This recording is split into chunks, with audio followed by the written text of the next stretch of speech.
That's weird. That's weird. Kind of wearing me out. You are a sad, strange little man. Crazy. This is crazy. This is crazy. Isn't that weird? That's weird, man. It's strange. What's up, campers? Welcome back to episode 208 of Camp Strange. I'm your camp counselor, Alex Tobin. And I'm your other camp counselor, Tiffany Pomeranian. And we're back to bring the spooky, wacky, weird, strange, and bodies? Bodies. Bodies, let them hit the floor. And before we do, we got to catch you up on any of the weird news you may have missed. And I have one right here as... Where is it? Zoo under fire for selling tiger urine at 5 pounds a pop.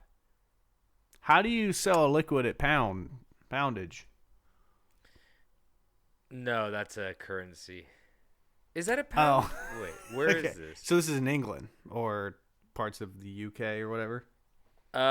See, I'm kind of... Wait, what is this? I gotta find... This looks like a pound. Wait, I gotta find out what this is. So you're UK pound. No, it is a UK pound. Okay. So you're looking at like a money sign. Not yeah, the word. yeah. Okay. 5 pound. Yeah, of course. And so I think this is a Chinese zoo. Has sparked a social media storm after it started selling. So this must have been They're working in pounds, not yen. I think the. I don't think the Chinese zoo just decided to use a different currency. I think this article is from an English person and they're using their currency. That makes sense. The zoo has started social media storms from selling tiger urine, claiming its medical properties could treat rheumatism. What is rheumatism? Do you know? That's a very good question. I think it's some arthritis.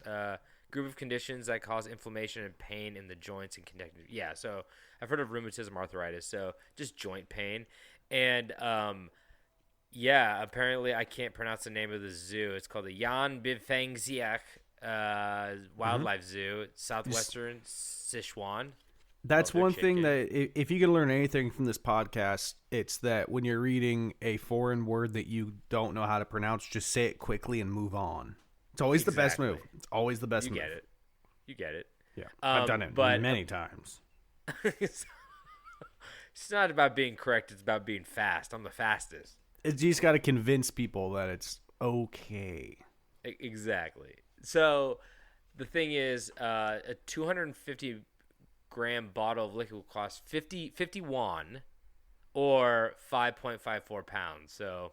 yeah, there's your answer. But it's Siberian tiger piss. And that's good stuff.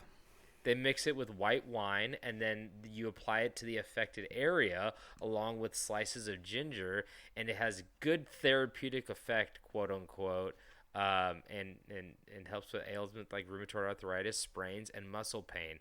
And the reason I brought this up is because it says, it's not safe for oral consumption. They warn, but and don't use it if you get an allergy from it. But I thought it was funny because I was like, that is something that's very Eastern in terms of like Eastern medicine. I saw some other things in a documentary about how they make this like elixir, this like wine elixir that just like it had like a snake in it, and I'm not even kidding. It was a full dead crow, like feathers and all, and it was just shoved into this like this liquor that was like pickling it or like keeping it like looking like a crow. And the snake looked like a snake. I don't think it had a head or I don't know, something like that. But I was like, oh, that's like a very common thing in like Asia. And I was like, what's our equivalent? And I was like, oh, it's crystals. Like what they're doing with tiger piss, we're doing with crystals, right? Yeah, crystals ain't that nasty. No, I totally agree. But I'm just I would say probably whatever we're putting in a Big Mac. No, that doesn't claim to heal you. That claims to do the opposite. You go to the right part of town, they'll tell you a Big Mac will solve all your issues. Is there something gross? Is there something gross in America that we do that like people claim is like healthy for you?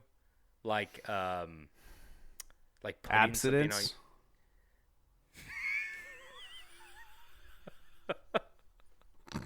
Jelking?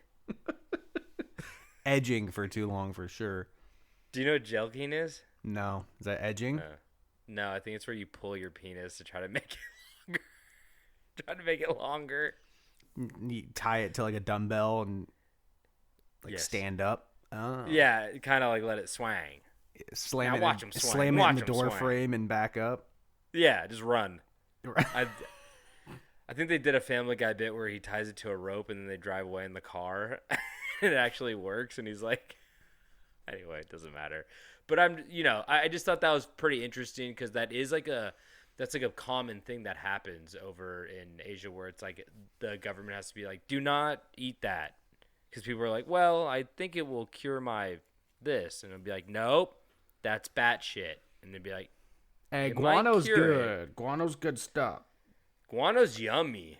It's so yummy. It's like like raisins. raisins. Yeah. I don't think it's like raisins. Probably not. I think it's more like a pudding. Ooh. Is it like rat shit? Bat okay, shit. next subject. Close enough. One letter off. Okay, yeah. The rat's at the sky. Well, here's my question: would you put tiger piss on your knee? I know you got a bum knee. Sure. I don't care. Keep the anything, goddamn right? dogs away. Wonder what tiger piss smell like. Probably not good. Probably not good, but how do they get the tiger piss? I would guess they keep them in cages, and they've got little newspaper on the bottom row, and they squeeze it out.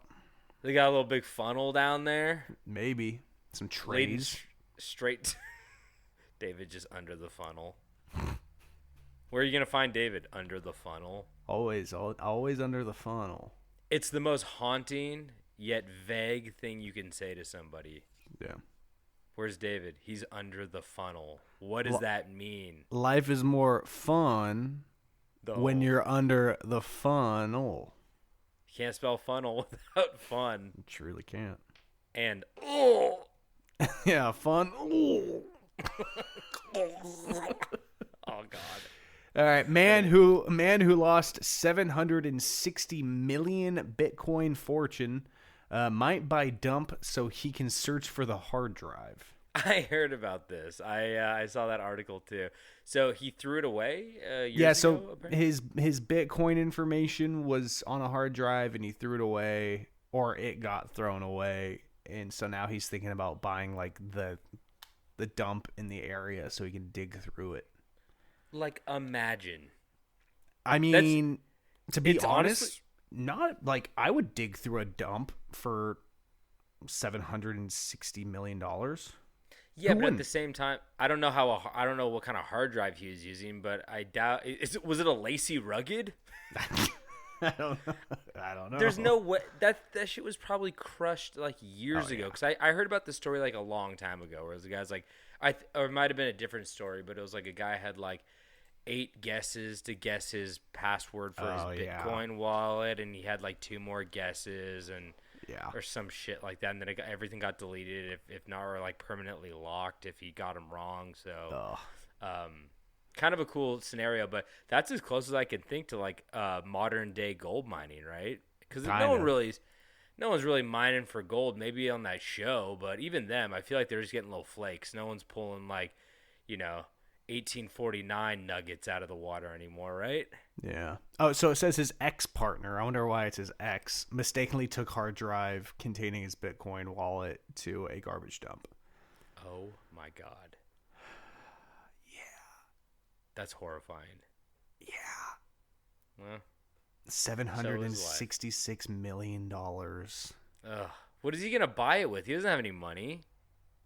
He probably has some other Bitcoin. Guy, he's got the worst fucking jacket I've ever seen in my entire life in this photo. He looks like such a jackass. That must be kind of hard to be like, I have to take a loan out to like buy a dump and dig through it. If I was like that dump guy, I'd just be like, nah, I think I'm just going to dig through the dump. Yeah. No, I'm not selling it. Yeah, I would not sell it. I would go find it myself. I'll just go hire some dudes.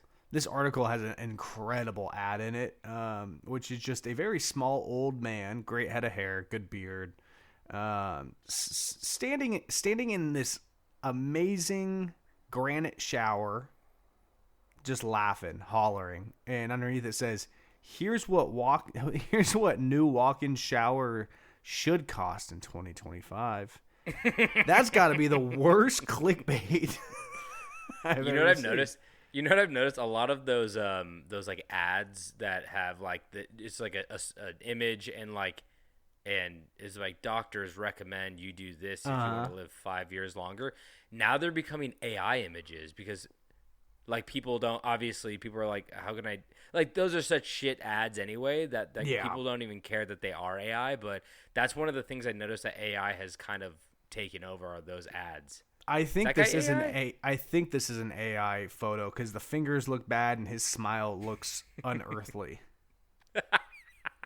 Because you're gonna find him if he's not in the granite shower. Yeah. Where are you gonna find him? Where am I gonna find him? What do you mean? Under the I funnel? said, yeah.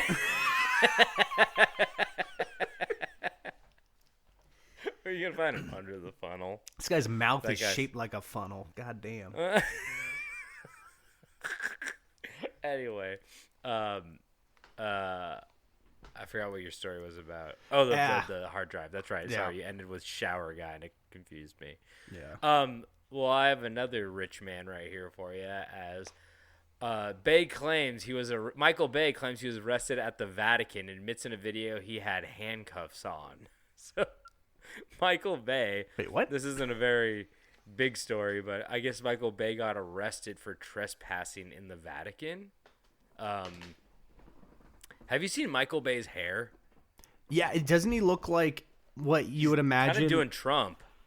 Oh, really? Because I thought it was like you look at. I thought he kind of looked like Trey Fantano from 2006 trying to be a surfer boy. Yeah, I mean, but like the texture and the color are very like Trump-like a little bit. It's like the color's pretty Trumpy. Yeah, but it looks pretty wispy too. You know, he's getting up there, but But anyway, he I guess went to where you're not supposed to go in the Vatican. I didn't think you were supposed to go anywhere in the Vatican. Well, you could walk in the Vatican probably, but I think there's like a you can't go to like the secret library that they have or whatever. To be completely honest, I thought we were talking about the Venetian, like the hotel in Vegas.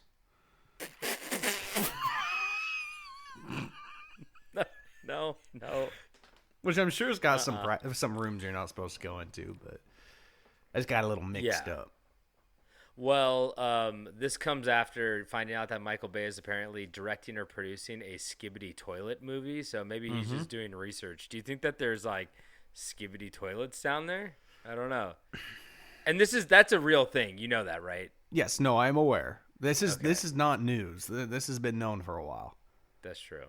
But he went to where you're not supposed to go, I guess, and he said, they are taking me to a prison. It's a local prison here, he says in the video. So let me tell you, do not break into the Vatican. I got handcuffs on right now. I turned myself in. So he admitted to breaking into the Vatican. That's his first mistake.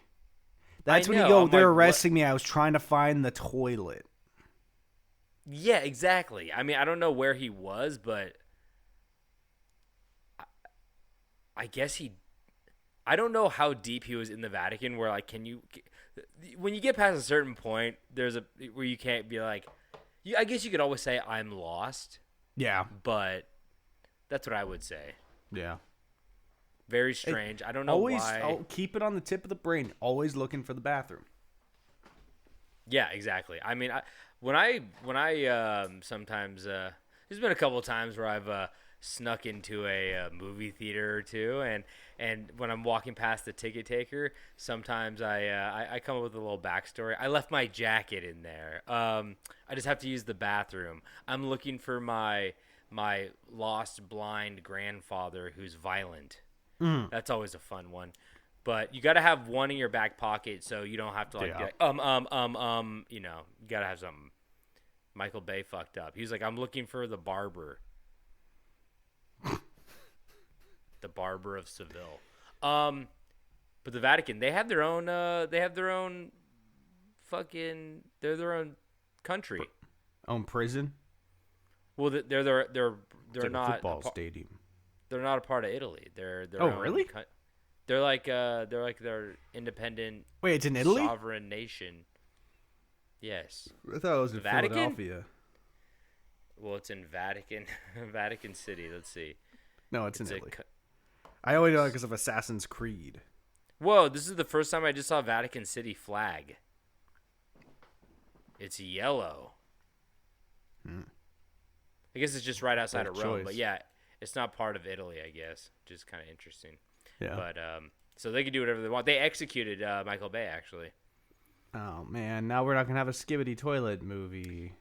Well, they put him in a car, and then they put that car in a trash compactor. And they said, "Let's see, get out of this one, Optimus Prime." Fucking squished him. Pretty good. He done got squished. Yeah. Crazy. They said, "Let's see you try to talk through the radio, Bumblebee," and they smushed him real hard. Into a pulp, That's it. some would say. Quebec officials ask public not to boo American Pee Wee hockey players.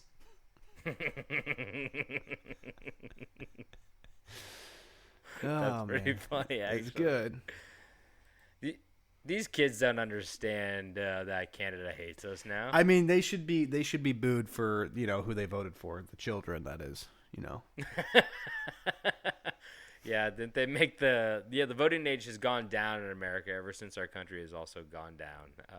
But Yep. he needs to. That's why he's that's Trump doing all the fucking TikTok dances with like the streamers and shit. I have not seen any of that. I choose not to. I will say I went to a college basketball game last night, and they played the YMCA, and I saw several people stand up and do the little jack off two dicks at once Trump dance, which was disappointing to see. Oh, that's right. He likes that song. He doesn't like that song. He loves that song. Okay, I was just bringing this up. I was like, there's certain songs that I just like. I don't hate them, but I'm like, I never want to hear them. Like, if they're on, I'm like, you could turn this off immediately and I'd be happy. And a couple of those are just like, We Are Family, the YMCA, Welcome to the Car Wash. Like, I feel like they're not even songs anymore. What's funny is all three of those songs sound almost exactly the same. They kind of are. I mean, I still fuck with the Macarena, but like how like Macarena's really. Honestly, I don't think I think the three you named sound very similar. I do not think the Macarena sounds anything like them. Okay, fair. But yeah, those ones I don't know. Like they become such a big part of like culture that I'm just like I don't want to hear them. I do not want to hear them. Oh, I mean, like you sit down, you watch two movies. One of those three songs is going to be in one of those movies. Dude, they used it in my like 6th grade picture collage video. Like, I'm pretty sure all three of them were in my 5th grade graduation. Yeah, such an important moment for everybody. They're like, you'll all be working at the car wash from now on. Oh my god. But yeah, I don't fuck with those songs. I think they're all bad songs. Not like inherently bad. Obviously they're popular for a reason, but I'm sick of them. Don't like them. And then you have songs like Don't Stop Believing. Yeah, then you have songs like Don't Stop Believing and like Sweet Caroline, which are good songs, but like once again overplayed. Yeah, it's like okay, I'm kind of over it. I hope that doesn't happen to Mr. Brightside. People are turning on Mr. Brightside, but I fuck with that song. Heavy. That's the one I know the name. I always forget. I don't sing it. I know you have a hard time controlling yourself. I can see. I can see yourself fighting it. Don't sing it.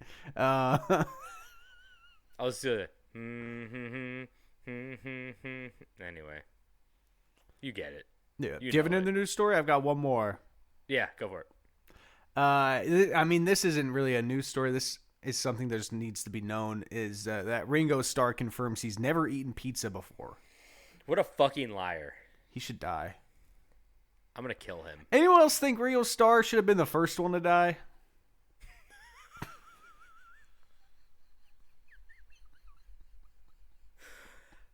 It's crazy how we voted on the other Beatles to die too. Like, why did they take our votes of like which beetle we want dead first if they're not even gonna follow the order? They mixed it up and they got it in reverse.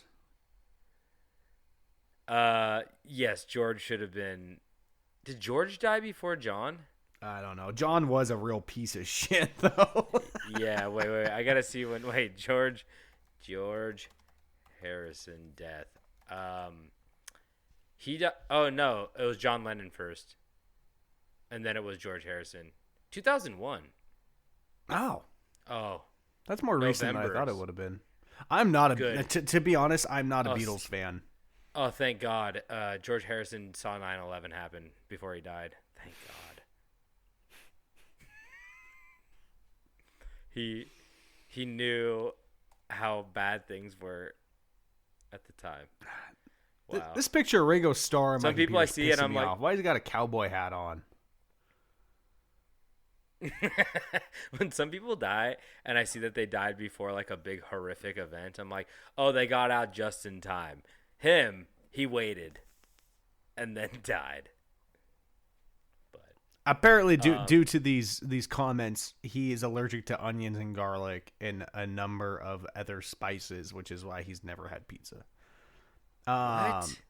I don't care. He should have eaten it. What Literally, if onions and garlic what are- if he finally eats it and it kills him? Onions and garlic are literally like the best smelling things in the world. If you're ever cooking onions and garlic, just cook it long enough until somebody walks downstairs and goes, what you making? It like That's what everything you ever make that's like, oh, saute onions and then add garlic towards the end until it smells.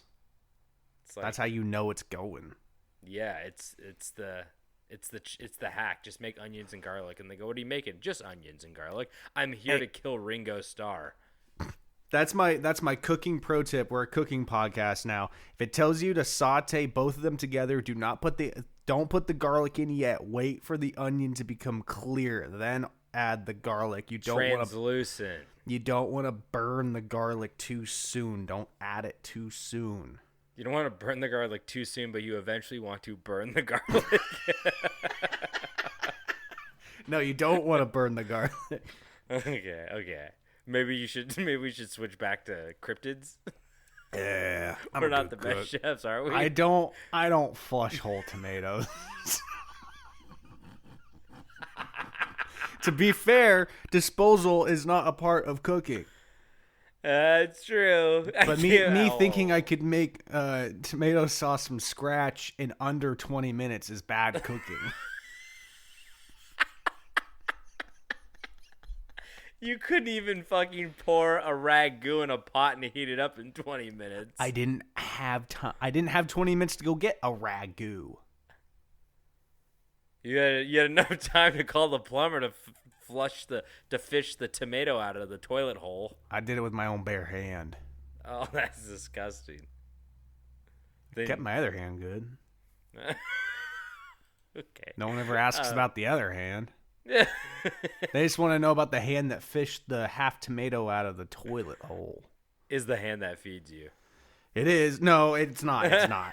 It's the other hand. Oh my god. Okay, well I think we're caught up on the weird noise.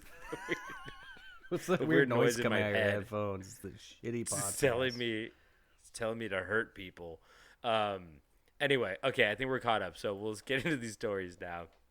And David, I didn't mean to make this one so long, but there's so much fucking info. I'm just gonna fucking chug through it because it's a little bit of a longer one. Mine's short, But so here you're we go. good. Now, what'd you say? Yours is short? Yeah, you're good. Okay, good. Now, David, as I mentioned last time, I was just recently in the town of Edinburgh, and that's Edinburgh, Scotland, of course. And as I also mentioned, they have a complicated history with their dead. But since this is a long one, like I said, let's just get into it. As today I tell you the tale of the infamous grave robbers / murderers, Burke and Hare. So, before I tell you about these two little pieces of shit, I just have to set the scene.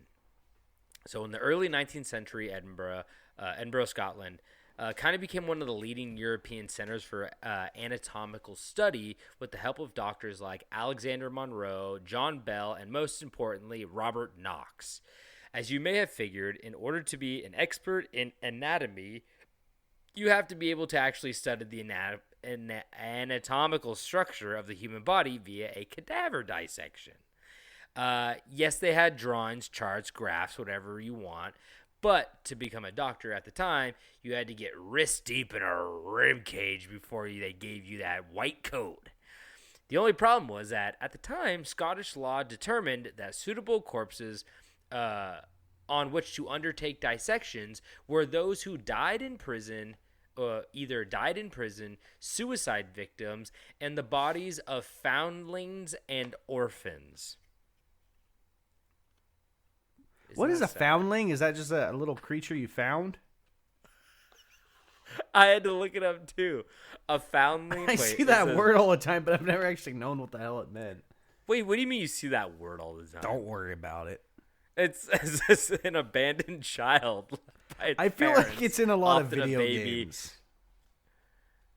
Left at a convent or similar safe place. So it's basically like, it's kind of sad, but like it sounds like it's like a dead kid that like the parents abandoned or something like that. So it's dead? Well, most cadavers are that you do dissections on. Yes, David. Well, I didn't know how it started. They're like, you can do dissections on criminals, suicide victims, and live orphans. Those are the only three. Well, you didn't specify. You said criminals, not dead criminals. No, I actually said those who died in prison, suicide victims, and the bodies of foundlings and orphans. Not everybody in prison is a criminal. Get up your soapbox as you try to just get yourself out of this fucking situation. That was a really good pivot to try to defer the blame. You're back a piece to of me. shit for thinking everybody in prison's a criminal. Fuck you, man. Here's the thing. Everybody in Scotland that's in prison's a criminal because they're really good at locking up just criminals. They don't. You say so. They don't have that conundrum that we deal with in the U.S. where they're like, would you rather have every criminal and some innocent people in prison, or innocent people out but some criminals are also out? I'm like, no. Scotland's like, nope. We only did criminals actually. You guys should fix that because we actually just only put criminals in prison and a couple orphans, but they're criminals by nature. Foundlings. Anyway. So foundlings are dead, abandoned babies. Yeah, I think foundlings aren't. It doesn't mean inherently dead, but they said the bodies of foundlings, and I hope that the body is not alive. The bodies of foundlings. Okay, that's Yeah. all right. Jeez, I should have read that sentence 4 times before we had this discussion. Okay, so this was an issue as people who flooded Edinburgh to become medical professionals and the body count could not keep up with the recent surge of scholars. This is where the Resurrection Men, a.k.a. grave robbers, come into the story. Pretty cool name. The Resurrection Men? It's pretty good. Sounds like an 80s band that like hits like PVC pipe. When you say hits PVC pipe, do you mean like they're hitting pipes of it? Like they're using it to smoke like things? Blue Man or are you Group. talking about? Oh, okay. Like percussion wise. Yeah, they're not hitting PCP pipes. They're just like tearing apart like buildings with their bare hands. They're like, oh yeah, that's the Resurrection Man. They're just like high on PCP. My high school cop told us a story about how he was chasing a guy on PCP, and his leg was broken in half, and he was running through the woods on like half of a leg, like snapped in half, so like the broken part was hitting the ground. Stop. But also that guy ended up being a pedophile. Shout out Officer Z. No one knew his last name, which is a good cover for a pedophile. Wait, was it a child he was chasing through the woods with a broken leg? Was it a foundling? I don't think it was a foundling. I think it was a PCP head. Oh, we love them. They're great. I heard about a story about a guy like breaking his wrists when he tried to like rip out of handcuffs or something like that. Oh, sometimes you got break your thumb to get out of them. No, I think he was just doing like the like just pulling apart, and it wasn't gonna break, but I think he just like broke. I don't know. He did something to himself. Not a great drug. Pretty cool though. You don't hear so much about PCP these days, do you?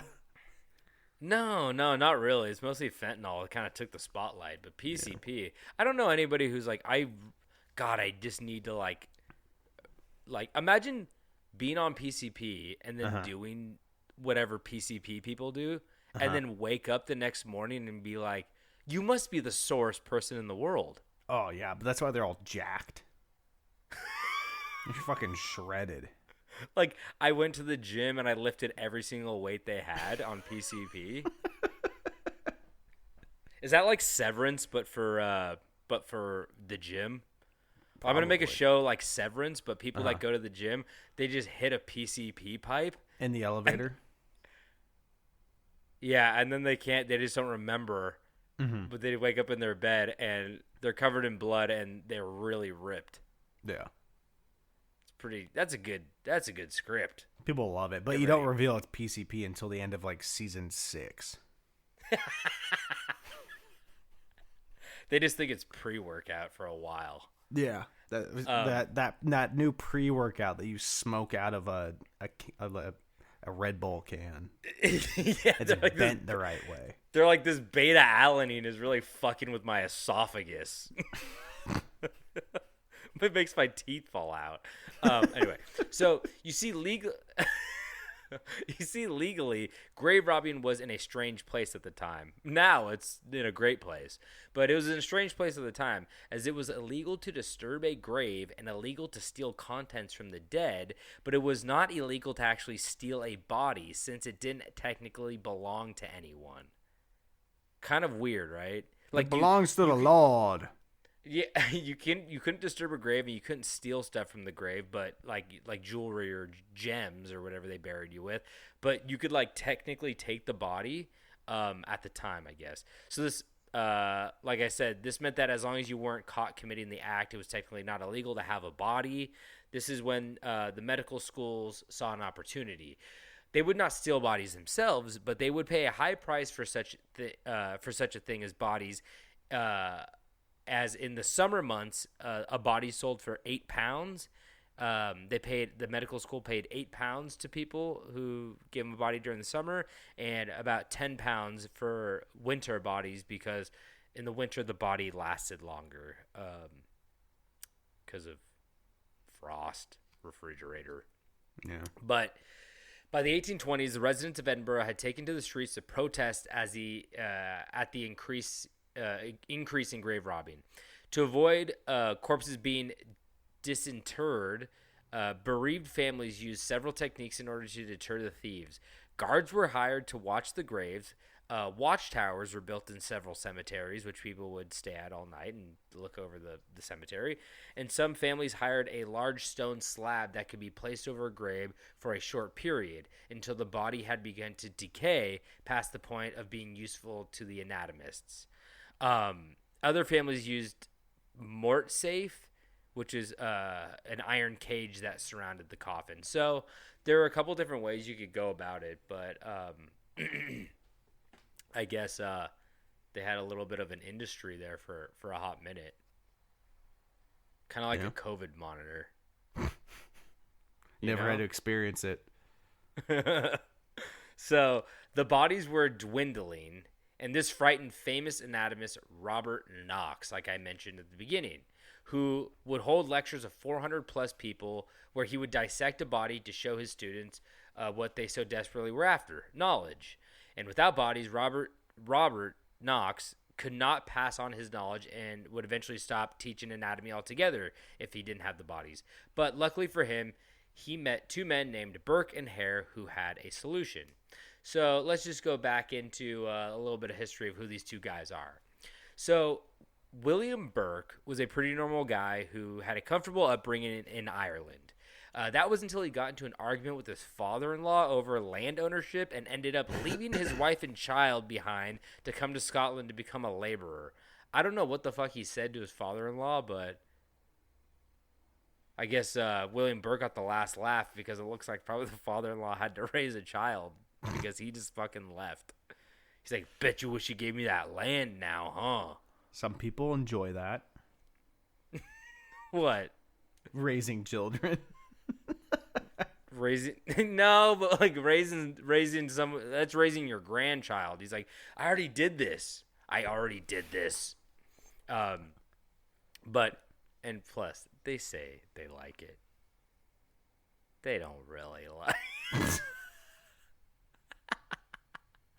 You talk to any, it's just like boomers who are like, oh, I hate my wife. And you're like, do you really hate your wife? And they're like, no, I love her. It's like people who raise children be like, you're going to hate your life. And then you ask them like again, and they're like, it's the most fulfilling thing I've ever done in my life. And I'm like, make up your fucking mind. Like, can you give me a straight message? Like, no. Anyway. So he remarried in Scotland, and him and his new wife became hawkers, selling secondhand clothes to impoverished locals. They're kind of flea market. Burke then became a cobbler, a trade in which he experienced some success, repairing shoes, making shoes, earning up to £1 a week, which was pretty good. He became known locally as an industrious and good-humored man who often entertained his clients by singing and dancing for them on their doorsteps while plying his trade. I feel like he's like the berries and cream guy. That little, like, kind of bowl, like long bowl cut. Yeah, and he's just like, may I fix your shoes? May I fix your shoes? And they're like, oh my God, he's back. Get the gun. He's back. I've always wanted to shoot a gun in the air to scare somebody off my property. Yeah. God. It's never too late. It's true. Now I just got to have some property. Yeah. I better go argue with my father-in-law. Please, He's like, why the fuck do you need it? I'm like, I need to shoot a gun in the air. And he's like, it. And he's like, brother, you need help. I'm like, I'm leaving. I'd be like, can I have the land? He's like, no, it's my land. I'm like, I'm abandoning my child and my wife. See ya. He's looking for any excuse. I'll see you later. He's like, what's today, Saturday? And he's like, it's Sunday. And he's like, I'm leaving. I'm out of here. Goodbye. Good riddance. So that was William Burke. William Hare, they're both William. William Hare was also an Irishman who also came to Scotland to be a laborer. Later working as a coalman's assistant. He didn't have much money, but he made friends with a man named Logue. Logue. Logue. So I was gonna say, is that like Logan? But no, it's just Logue. I think it's Logue. Logue. But, so, hey, is Logue home? Hello, Hey. I'm looking for Logue. Hey, Miss Stevenson, can Logue come out to play today? Logue. So Logue owned he owned an inn known as Tanner's Close. So like Tanner, like someone who tans hides, not like Tanner, like some dude named Tanner. I don't know. It's probably someone who tans leather. Yeah, but it's not clothes. It's clothes, like Close. Tanner's Close. Oh. But I'm unsure. He should have called it Logue's Clothes. Logue's Clothes. They were gonna name it that, but they were covered in barbecue sauce, so like he couldn't use them. Yeah. Logue. So he owned Tanner's Clothes, where travelers could stay the night, eat a meal. It's like a boarding house. And Logue and his wife took the man in, William Hare. But when Logue died a couple years later, Hare married his wife and inherited the inn. That's what I need to do. Yeah. Find a wife with an inn. Oh.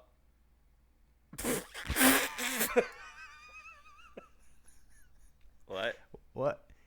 You said he inherited an inn, right? Like a You hotel? got an innie? Innie or an outie? Let me see that button.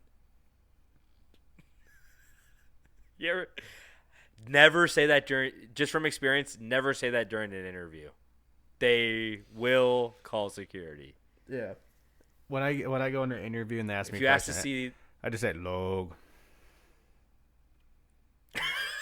I say, let me see that button. Is that an innie or an outie? Logue. You're talking about belly buttons. Yeah. Jesus Christ. What? Nothing. Is it an innie or an outie? You gotta find a woman with an innie. I thought you were talking about something completely different. Let me see that balloon knot. Let's just keep going. So Burke and Hare eventually met during a harvest and instantly became friends. They're harvesting. Wow. Just buddies harvesting. Burke and his wife moved into Tanner's clothes with Hare and his new wife as the group became known for hard drinking and boisterous behavior. So Hare got his new wife after Logue died, and he brought his new friends, Burke and his wife, to come live with them. They kept working their day jobs, making okay money, but when one of the residents by the name of Donald died of dropsy, which is, I think it's like edema, like you fill up with fluid. So I think the person probably had like some kind of like diabetes or something, but they died of dropsy.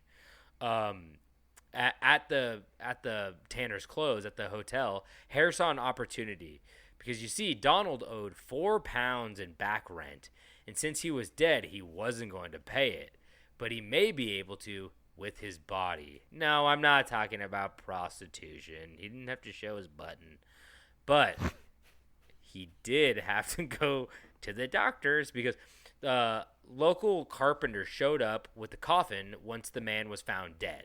But Burke and Hare took the body out of the coffin, hid it under the bed, and then filled the coffin with bark before it was taken away and buried. They decided to take the body to the University of Edinburgh and sell it. Who did they meet at the campus, you may ask? Well, none other than Robert Knox, who paid them £7 for the body. Hare got £4 and Burke got £3.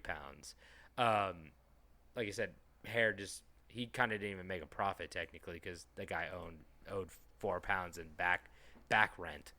But the most valuable thing they received that night was the invitation from Knox saying that he would be glad to see them again when they had another to dispose of. So Knox knew what was kind of going on, and maybe not on this first one, but he soon found out, and he was kind of playing like, I don't know where they get the bodies from, but he just wanted to keep getting bodies so he could keep making doctors, Yeah, so sometimes you got to ignore the middle section. Exactly. So, I mean, I think at first he was like, oh, this is clearly a dead person who died, but then it became a little bit more troublesome. Most dead people die. Well, it's how they die that's a little troublesome. But you're right. So Burke and Hare were just given the highest paying, easiest job that had come to date, murdering. There are different accounts of how these murders played out, but this is what's believed. The first victim was a lodger at Hare's Lodge by the name of Joseph that was killed in his sleep when Burke laid across the man's chest while Hare pressed a pillow over the man's face, suffocating him. Some claimed the man was sick as they killed him to keep him from spreading germs across the lodging, and others claimed he was drunk, given too much whiskey to drink on purpose. Either way, the man was dead. And when they showed up to speak with Knox, this time they received £10. So they found a foolproof plan as the murders were undetectable by current forensic standards, and the next couple murders are sometimes flipped in order, but this is how these ones went down too. An unnamed Englishman was a traveling seller of matches and tinder. God, sometimes I feel like I was born in the wrong era. And You by want, that you I want to mean, make matches in Tinder. but no, I just don't want to use Excel spreadsheets anymore. Ah, yeah. I just want to sell matches and hay, like. I wouldn't sell them in the same place though. That's a recipe waiting for disaster. Yeah, there goes your inventory.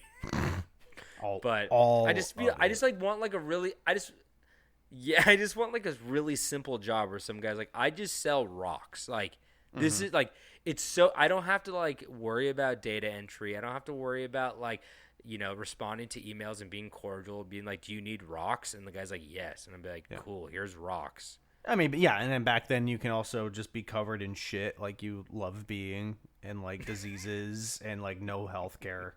I know healthcare is not great in the U.S., but it's better than absolutely zero. Do you know how many foundlings I would have found? My collection would have been insane. You would have been a foundling.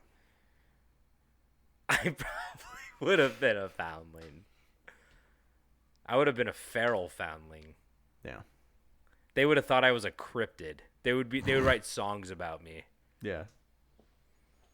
Little Alex in the chimney again. What is he scheming? Chimney again was not a great word to end on. That's hard to rhyme with. Little Alex on the roof. From his butt, you'll see a poof fly across. Hide your trinkets. It's what he's going to boof. Okay. Hiding shit in my ass once again. Here we go. I hate this lore. Like I said, an unnamed Englishman, he sold matches in Tinder who fell with jaundice, fucked up liver, at Hare's lodging house. And as with Joseph, the man they murdered previously, Hare was concerned with the effect of the illness on his business. I mean, what a flimsy excuse. But he and Burke employed the same modus operandi, and that's not even how jaundice spreads. It's like a liver shit thing. But they basically they suffocated their victim as Burke lay over the body to stop movement and noise, and Hare pressed a pillow over his face. The next murder that took place was over a woman named Simpson. She should have been the one with jaundice, been all yellow and shit. She's like, "Please, darling, help me. They're placing a pillow over my face. Coming out of my cage, you know I'm doing just fine." I sang it. Yeah, you did. So Simpson, this woman, was a pensioner who lived in the nearby village of Gilmerton and visited Edinburgh to supplement her pension by selling salt. This is what I'm talking about, David. Just selling salt. I'm like, does your food suck, asshole? I got this. Check this shit out. Real good. Good stuff. They're like, I don't feel too well. I'm like, I don't feel too well. I'm like, well, how much did you eat? Yeah, did it taste good, You can't though? eat that much. What do you mean you're bloated? Fuck you. That's not my fault. So on February 12th, whoa, that's today. Oh my god. Oh my god, 1828. We're almost 200 years from this moment. We're 197 years from this moment. Amazing. On February 12th, 1828, fuck, dyslexia. She was invited into Hare's house, this salt saleswoman, and plied with enough alcohol to ensure she was too drunk to return home. After murdering her, Burke and Hare placed her body in a tea chest and sold it to Knox. They received £10 for each body, and Dr. Knox quoted as telling the men that he approved of the bodies being so fresh, but he did not ask any questions, apparently. In either February or March that year, an old woman and fourth victim was invited to the house by Margaret Hare, who was William Hare's wife, who previously owned the inn and was married to Logue. Nah, I thought Logue was dead. Yeah, she was married to Logue, and now she's married to William. She gave her enough whiskey to fall asleep, and then Hare returned that afternoon, and he covered the sleeping woman's mouth and nose with the bed tick, which is a stiff mattress cover apparently, and left her. She was dead by nightfall. They just like placed a pillow gently over her face apparently, but she was dead by night. Yep. She was dead by nightfall, and Burke joined his companion to transport the corpse to Knox, which paid another 10 pounds. Burke went on to try this tactic again with 2 prostitutes. This is kind of crazy. Mary Patterson and Janet Brown. And after he got them drunk at the lodge, I guess Burke's wife showed up and accused him of having an affair. He's like, no, I'm trying to fucking kill them. But he got so mad. He got so mad at her that he threw a glass across the room and hit her in the forehead, just above the eye. And that at that point, Janet Brown, one of the prostitutes, is like, I don't know this guy. I'm fucking out of here. So she left her friend, Mary Patterson, drunk like on the table. So basically, Burke's wife left and Janet Brown left, leaving Burke and the passed out Mary Patterson there. But you know, he smothered Mary Patterson and then brought her to Knox. When he arrived, he was met by Knox's assistant, who questioned why the body was still warm, and he claimed that the woman had just drinking herself to death. He received 8 pounds for the body, and Knox took the body and stored it in whiskey for 3 months before dissecting it. Kind of strange. Then Brown, jungle juice. When Brown came back for, oh, would you take a sip? See, this is what I'm talking about. In China, they'd be like, "This cures salt disease." Good thing I don't have salt disease. Yeah, you eat too much salt. You know, salt disease. Yeah. But when Brown came back for her friend, she's like, "Yo, where's my friend?" They're like, "Oh yeah, she left with a traveling salesman," and that just kind of like literally made me think like, I bet like if your friend is not sentimental, like, and they just sort of like, this man wants to take me to wherever, even if it's like 3 towns over, you might just like not see anybody ever again. Oh yeah, that was probably pretty common to be like, oh yeah, oh, where did they go? And they're like, oh, they just like left, and you're like, oh, okay. Hope they have a good never life. see him again. Yeah, it's like kind of fucked up. Yeah, but now we have Facebook. Thank God. Now I know exactly what the guy from high school is doing. And it's still on Not Facebook? well. I have an account. I don't go on it. I think I'm like a full decade removed from it. It's been great. Pretty dead. It's pretty dead. Yeah. So they would go on to drug and smother many more victims, but one notable killing of 2 lodgers in June, an old woman and a dumb boy, her grandson, disturbed Burke the most. So while the boy sat by the fire in the kitchen, his grandmother was murdered in the bedroom by the usual method. Burke and Hare then picked up the boy and carried him to the same room where he was also killed. Jesus. Burke later said that this was the murder that disturbed him the most, as he was haunted by his recollection of the boy's expression. That's haunting. Why is he doing this? They're selling the bodies to the medical the medical doctors for like $10. Yeah.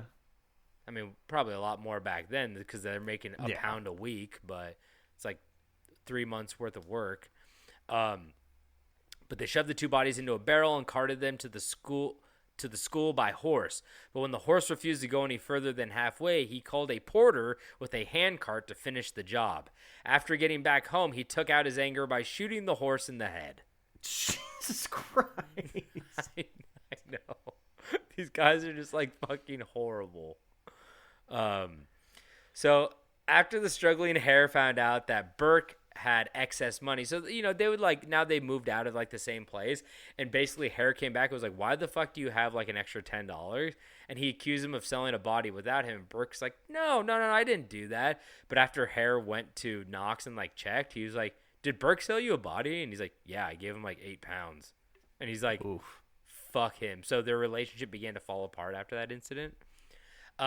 Things began to also get messy when they lured a local beggar by their lodge by the name of Jamie Wilson, a.k.a. Daft Jamie. because Jamie had, he was developmentally disabled to a certain extent, and he had a limp because of his deformed feet. But when the two men tried to get him drunk, they found out that Jamie wasn't a big drinker and was actually sober enough to fight back. He did end up losing the fight, but after the body was delivered, some of the local students recognized Jamie. The assistant took the body, and some of the local students was like, "Oh, we got a new body," and they looked like, "I think that's Jamie. I think that's Daft Jamie." And they're like, no, that's not him. This kind of looks like him. But it began to be like something fishy's going on because, like, how did he just die? Like, was he murdered? So people began to get, like, suspicious. But Knox denied this and instead moved the dissection up above the other bodies to, like, quickly, like, dissect it and get rid of it. And he also removed the feet before he dissected it in front of the class, because he had deformed feet. So it was like a tell. Can't see the deformed feet. Exactly. So the murder spree officially ended after a body of an Irish woman named Mrs. Docherty was found in a pile of straw in the lodge. There's a woman who was a guest there, and she's the one that found it, because when she tried to, like, go into one of the rooms, like, do not go in that room. So after a night of heavy drinking, Burke and Hare and their two wives got, like, really fucked up. She was staying there, and she went and she snuck into the room because she's like, that was, like, really weird how they were, like, so adamant about me not going in there. And she found, like, the woman's body. She had, like, blood and saliva on her face and stuff. Like, clearly she had been, like, smothered or strangled to some extent. Okay. And Burke's wife tried, she was like, holy shit, this is a body. She, like, started going to the police, and Burke's wife, like, caught her, like, ran into her, and it was like, hey, I'm gonna bribe you. And she tried to bribe her with, like, 10 pounds, but it didn't work, and the woman's like, fuck that, I'm going to the police. So Burke and Hare quickly brought the body to Knox, but they found the woman's bloody clothes on the property, which was enough to at least get them arrested for the murder. So the police went to Knox for more info because they're like, we know what's going on. But he claimed that they ran a lodge and that they just claimed bodies before they were buried. So they're just he was like, I don't know. I think they just, like, got a hold of bodies before they were buried. But, like, Dibs. He claimed to know nothing of them. Yeah. Yeah. How do you claim a body anyway? But he claims to not know anything about the murders, that they had bodies. And the police knew the truth and found Knox to be, they couldn't arrest him or pin anything on him, but they claimed him to be deficient in principle and heart. But like I said, they couldn't arrest him. So although they were sure of the murders, the police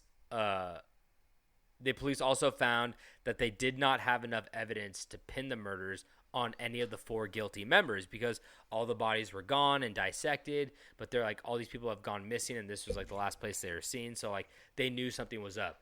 So they also found numerous members of Burke and Hare's family wearing the clothes of the murdered people, but it still wasn't enough to get them. So instead, the police offered Hare, of Burke and Hare, immunity from prosecution if he turned King's evidence and provided the full details of the murder of Docherty, the Irish woman they found, and any other, because he could not be brought to testify.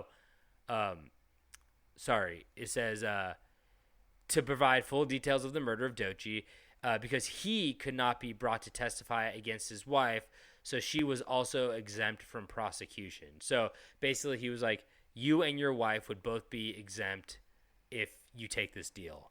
And Hare decided to take the deal and made a full confession. I mean, and it was maybe because he got stiffed out of that 8 pounds from Burke when Burke sold the body without him. And so he made a full confession of the deaths, and they decided sufficient evidence existed to secure a prosecution. And on December 4th, formal charges were laid against Burke and McDougal, his wife, for the murders of Mary Patterson, the prostitute, Jamie Wilson, Daft Jamie, and Mrs. Docherty, the Irish woman. The story became infamous in Scotland as a new word was coined from the murders called burking, to smother a victim or to commit an anatomy murder. And a rhyme began circulating around the streets of Edinburgh, which went, see, this is what I want. I just want somebody to make a rhyme about me. It says, up the close and doon the stair, but and ben we Burke and Hare. Burke's the butcher, Hare's the thief, knocks the boy that buys the beef. Ooh. Pretty good. Pretty good. So Burke went to trial on Christmas Day of 1828, and the jury delivered a guilty verdict against Burke for the murder of Docherty. The same charge against McDougal they found not proven. So Burke was found guilty. His wife was not. As they passed the death sentence against Burke, the judge told him, your body should be publicly dissected and anatomized. Anatomized. And I trust that if it is ever customary to preserve skeletons, yours will be preserved in order that posterity may keep in remembrance your atrocious crimes. Just to wrap this up, McDougal, Burke's wife, as well as Hare's wife, Margaret, were chased out of town by an angry mob, and Hare made it a little further to another town before he was discovered by the locals and also chased out of town. All the mobs tried to kill them, and they were eventually taken by the police, and they snuck out a back window. And after those moments, there was no record of their lives beyond those final days of the trial. But Burke, on the other hand, was hanged in front of a crowd of 25,000 people, apparently. Oh, goddamn! Because it became such a famous thing. That number might be a little exaggerated, but for the most part, a lot of people knew about it. That's why people in other towns were like, yo, you're fucking Hare. You're Hare's wife. They knew all of them. And they're like, yeah. So they wanted to kill them even though they got, set free. But his corpse was publicly dissected by Professor Monroe in the anatomy theater of the university's old college. During the procedure, which lasted for 2 hours, Monroe dipped his quill pen into Burke's blood and wrote, "This is written with the blood of William Burke, who was hanged in Edinburgh. This blood was taken from his head." Burke's skeleton was given to the Anatomical Museum of the Edinburgh Medical School, where, as at 2024, it remains. His death mask and a book said to be bound with his tanned skin is on display at Surgeon Hall's museum. Burke and Hare killed 16 people in total. So, fun thing about Surgeon Hall's museum is that I tried to go there when I was in Scotland, but it was closed because of the New Year's celebration, and it was closed the entire time I was there. So I wasn't able to actually go see the fucking skeleton or the bound book or his death mask. Okay, which part of that was the fun fact, though? That I could not go, but I wanted to. That is fun. That's a fun Fuck fact. you, dude. You know what? My story was good, and the fun fact was they actually let me take away one of his bones. Which bone did you take? Wiener bone. Wiener bone? Baculum. Baculum?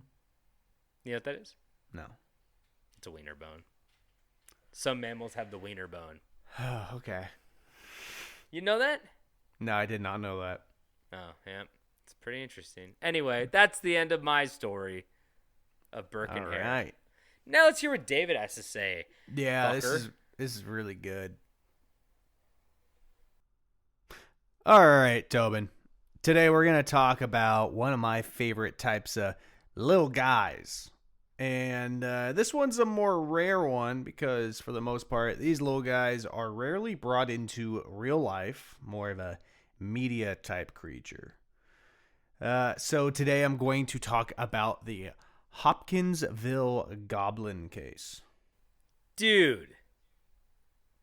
Did we do this? I think this is our first repeat. Is it? Because I got halfway through it, so I was like, did I ever do this? I did this, I think. Did you? Yeah, is this where they attacked the cabin? It was a farmhouse. Let's hear it. All right. You know what? Fuck it. Let's skip For those, it, huh? No, for those who don't remember, might be very valuable. No, I mean, I'm sure I did a terrible job. So, should we skip it? No, I want to hear what you wrote now. We could just do a one story episode. How about this? If people decide they want to stop it right here, they can. But I want to hear what your little bitch ass has to say about these goblins. Oh boy, man, I've been busy. Okay, I'm not putting that much effort into this. Let's hear it, baby. Oh, this is the best punishment that could happen. Is that you have to tell. All right. Now, this encounter, although called a goblin encounter, is technically an extraterrestrial encounter. But these are cooler than goblins or aliens, because these are space goblins. Foundlings. They're foundlings. I bet you didn't even know that was on the menu. They kind of are space goblins from what I remember. They have like really pointy ears and they have like little claws. I mean, they're definitely. You know, why am I doing this? If you're just gonna you want to do it? No, I remember the picture. Okay, so fun fact, I in my short film on that alien wall, I printed out a picture of the Hopkinsville goblin or alien, whatever you want to call it. So, and they had it like the anatomy of it, what it looked like, and I remember like looking at it and being like, "This is a cool little creature." Kind of looked like a French bulldog. It's a good creature.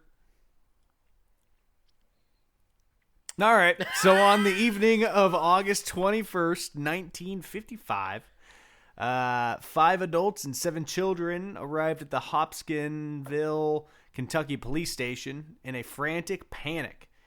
The 12 individuals came storming in to tell the police that they had just seen small alien goblin creatures come out of a spaceship and that they had been attacking their farmhouse.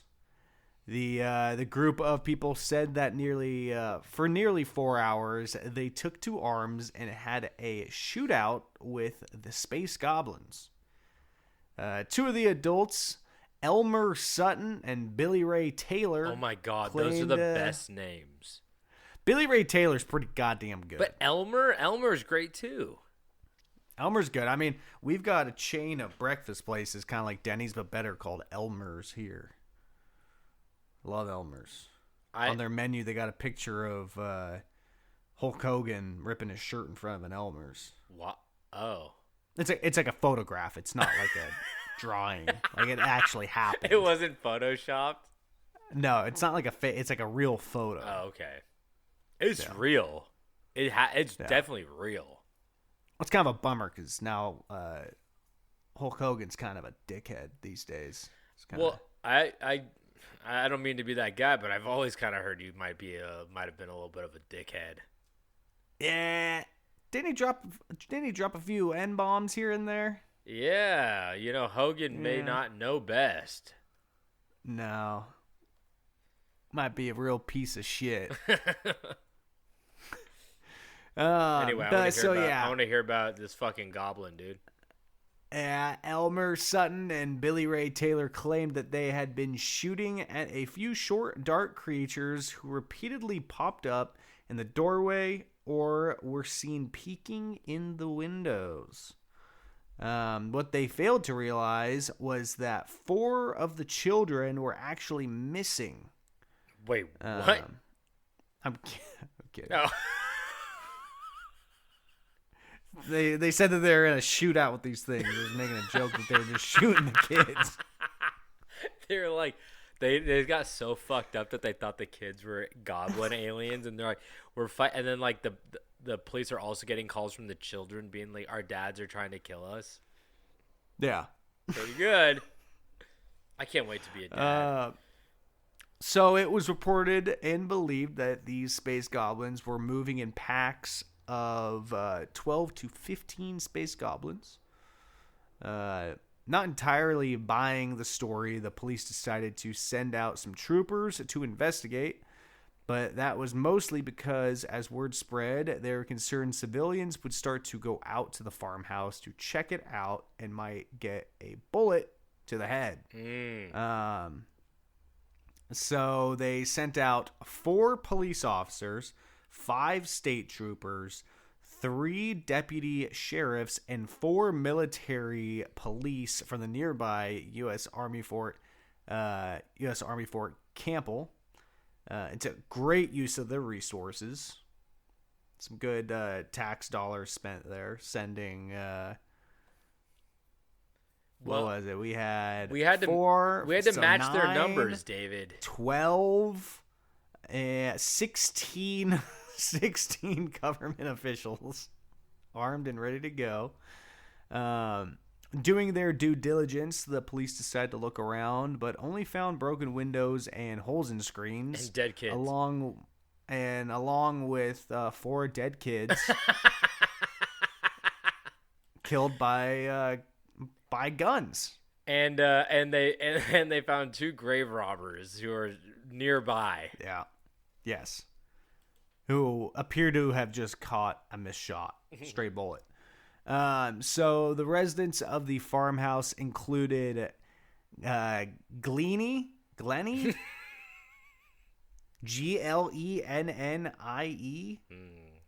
Glennie? Glennie Lankford, her children Lonnie, Charlton, and Mary Lankford. Glennie also had 2 adult sons from a previous marriage, named Elmer Lucky Sutton and John Charlie, aka JC Sutton, and their wives Vera and Elaine. The farmhouse also included Elaine's brother O.P. Baker, which I would assume stood for overpowered, and Billy Ray Taylor and his own wife June Taylor. Sounds like a sort of a hoarding situation. Yeah. Well, it wasn't. Sounds like a PCP house. Well, I think you're missing the big scheme of all this. I think you forgot to realize that it was reported that both the Taylor boys. Oh my God. The Taylor boys, Lucky and Vera Sutton, were carnival workers. But, yeah. The Taylor boys, baby. Huh. Taylor boys. Go lock the door, sweetie. Yeah. You are so fucked. Yeah, I'm going to have to dig a hole. 411, I'm going to have to dig a hole in my backyard. I know it's the 3rd time this week. But I got a lot of Under Armour on, so you know I have to stay active. My Under Armour hat is on backwards. I got to watch that video again, dude. Holy shit. It's so good. So yeah, it was reported that both the Taylor boys, Lucky and Vera Sutton, were carnival workers who were just visiting the farmhouse at the time. So they weren't all living there. Oh, okay. They were just there for like the weekend or something. When the officers returned the next day, they found the house was completely empty. Neighbors informed the law that the families had just packed up everything and left after telling the neighbors that the Goblins returned once again at 3:30 a.m. that morning. The family's story received a decent amount of coverage, especially for a Space Goblin story in 1955, which usually didn't get picked up back then. Articles describe these Space Goblins as 4 or as 2 to 4 feet tall. As 4 children. 4 children. 4 children, 1 shot. Yeah, they described them as 2 to 4 feet tall with large pointed ears, claw-like hands, eyes that glowed yeller, and spindly legs and having green skin. Traces of the families who ran were lost, and no one knows where they are today, being a good chance that the children are still alive, but we don't know. What? They never heard from the families again? I don't know. Back then, they just packed up and left. I didn't see anything about where they went. I like Did you remember something about where they went? No. I didn't see anything about where they went. No. Back then, Hey. there's no Facebook. Hey, stop being so insecure right now. I don't know where they are either, okay? Calm down. Ain't no LinkedIn. You need to calm down I didn't right see now. they got a job at Burger King down the street at Louisville. I just like how you're like, back then, like, no one knew. And I'm like, it's only 1955. It wasn't like what we were talking about, like, the early 1800s. But I guess, hey, if you, where they, it was, is it Kentucky? Where was it? Yeah. Wait, was it Hopkinsville? Yeah. Maybe in rural Kentucky, people were just like off the grid. Maybe people didn't have social security numbers and shit in rural Kentucky. I don't know. 1955, man. That's a long time. A lot has changed. Yeah, I guess, but I always assumed that people would be like a little bit more traceable. But I guess you might be right. Like maybe maybe if they like moved to another cabin in the woods, it's like, or a farmhouse. I mean, they were in a farmhouse. That's they probably didn't have like the best of close neighbors, or at least close enough to say like we're leaving, or they got sucked up the old butt tube. they left this planet. Yeah. Yeah. Those kids are still alive up there. Yeah. And so, like many of these stories, some nerds decided they have to make up some scientific explanation for the unknown because Moses can talk to a burning bush and that's law, but some space goblins can't play peeping toms for a weekend without having a fucking nerd getting involved. Psychologists Rodney Schmaltz and Scott Lilienfield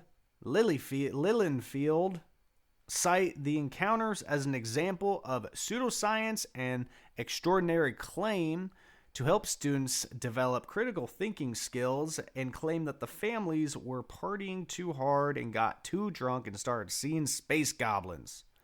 I don't know bad, what he was drinking, but that's I don't see space goblins when I be sipping on that. If I saw space goblins when I drank, boy, I'd never be sober. You know what I mean? I'd have that that jug of 3X's in my hand at all times. I'd have Pappy's cough medicine in my veins all the time. Sleep with my XXX glass jug with me. Keep it under the pillow. That's me playing it after I drank. Yeah. I drank it all. Ooh. Yeah. Too bad for these nerds. Law enforcement had previously said that they had no reason to believe that there had been any alcohol involved or any type of intoxication that had anything to do with these space goblins. Now we have to touch on the usual suspect when it comes to alien sightings. The classic owl theories. The Committee for Skeptical Inquiry member and skeptic Joe Nickel, sounds like a real piece of shit, notes that the family could have simply misidentified eagle owls or great horned owls, which are nocturnal, fly silently, have yellow eyes, and are aggressive when it comes to protecting their nest. Okay, aside from the eyes, the rest of that is bullshit. They said that there was 12 to 15 of them. Have you ever seen a pack of owls before? Wolves. Owls? I got a little dyslexic there. Owls is surprisingly close to the word wolves. Owlwolves. There's not a lot of words that contain a W, an O, an L, and an S besides owls and wolves. and cowls. Bowels. And cows. Yeah, cows. There's no L in cows. Cows. Cowl, like a cowl. Batman's cowl. Yes. Okay. Every owl ever seen was alone. you say that again? Every owl I'd ever seen was alone. I saw some owls in Scotland. Were they alone? No, they had a man with them. And they were taking pictures with people. Was there 12 or 15 owls? No, but there was a little goblin next to him. And people were like, sense. That's I fine. like that Hey, owl. I'm not ruling that out as a possibility. Yeah. I bought that one. I said, how much for that owl? And he said, that's an alien. And I said, well, call it what you want. I'm going to fuck it. Okay, I'm sorry. So, yeah. Plus, no matter how territorial an owl can be, they wouldn't stick around and come back after they had been shot at. No. This space goblin sighting has been well remembered in many forms of pop culture. Steven Spielberg used the event as the basis for Night Skies, a film he wrote in the late 70s. The 1986 comedy horror film Critters was loosely based on this event. Oh. In the third generation of Pokemon, they introduced Sableye, who is believed to be designed after these space goblins. But what's it just called? What's the name of it? Sableye. Sableye. Let me see. Sableye Pokemon. But he's purple. He's not green. Oh, yeah. It does kind of look like him. Yeah, these do look like him. Yeah, Sableyes are cool. Gems And for obviously, eyes. in the community of Kelly, they celebrate an annual Little Green Men Days festival. So, what do you guys think?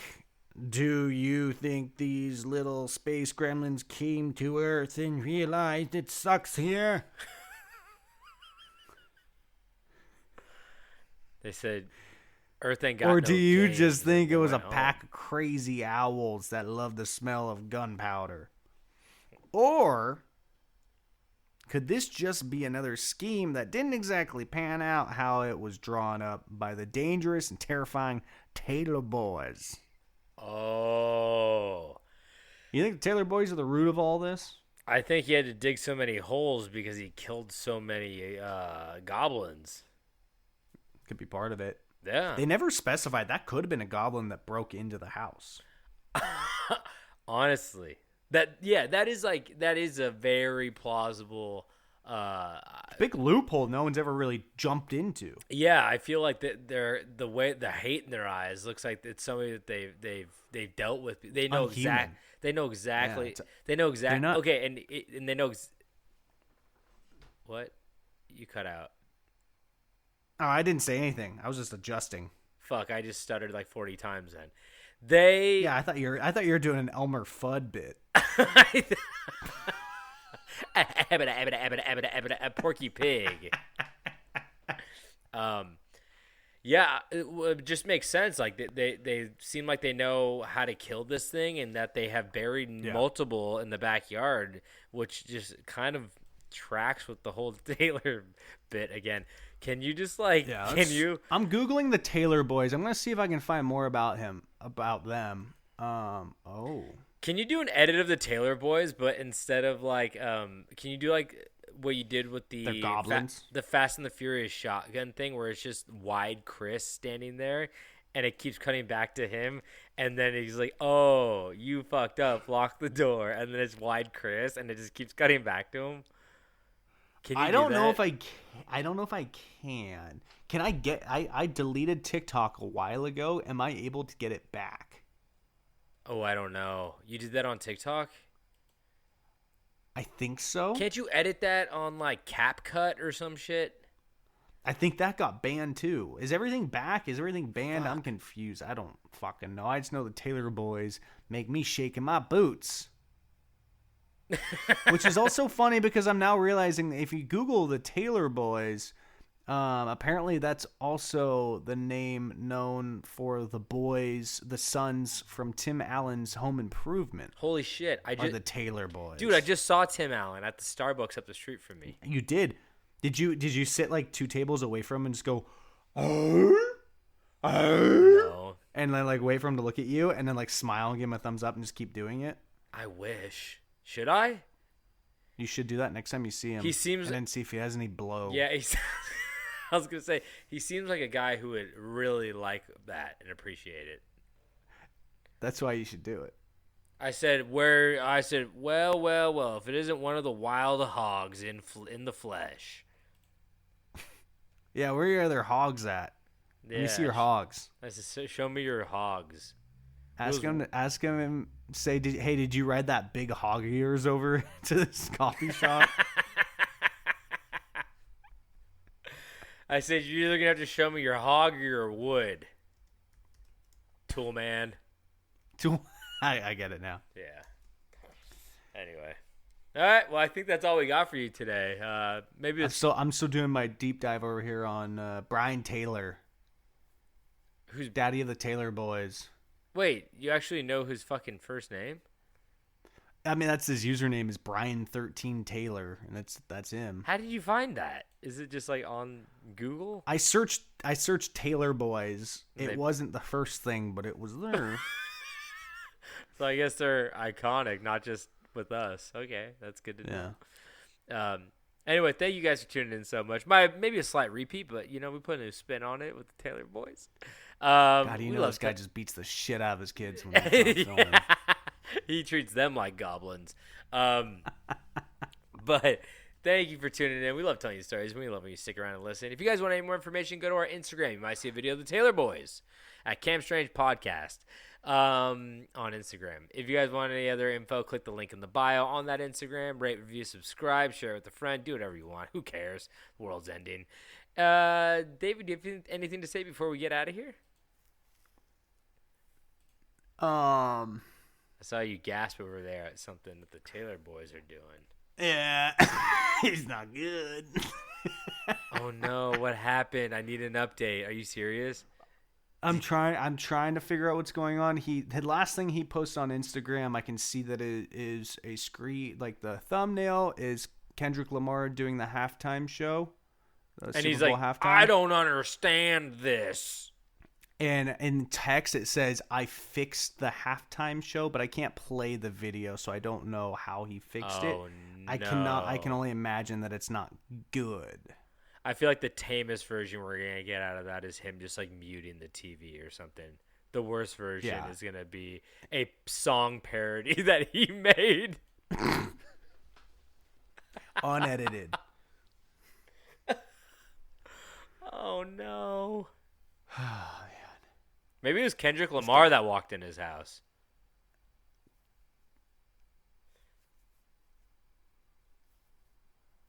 He's 4 feet tall. I met him. He's not tall. You didn't meet him. Yes, I did. I have a picture with him. No, you didn't. Oh, my God. We'll post that on the Instagram, too. Fucker. All right. Anything else? I'm sorry. I'm sorry. I feel like I'm sure there's someone listening that I owe that to. You know, it's funny. Wasn't gonna bring it up during the podcast, but when we said Elmer, and then there's a chain of diners named Elmer. I'm pretty sure you said that during our probably. I don't think you understand how bad my memory is. You're gonna be like the grandpa that tells the same story over and over again. I'm already doing it. I know. Fair. That's why I usually just don't say anything. I just sit there and chew on imaginary things. Like all old people do. Yeah, it's true. Cud. They're always chewing on something. They're like cows chewing cud. Anyway. Cud. Okay, Logue.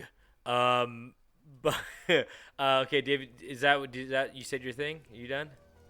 I'm gonna click end record right now. Okay, and don't forget to stay strange.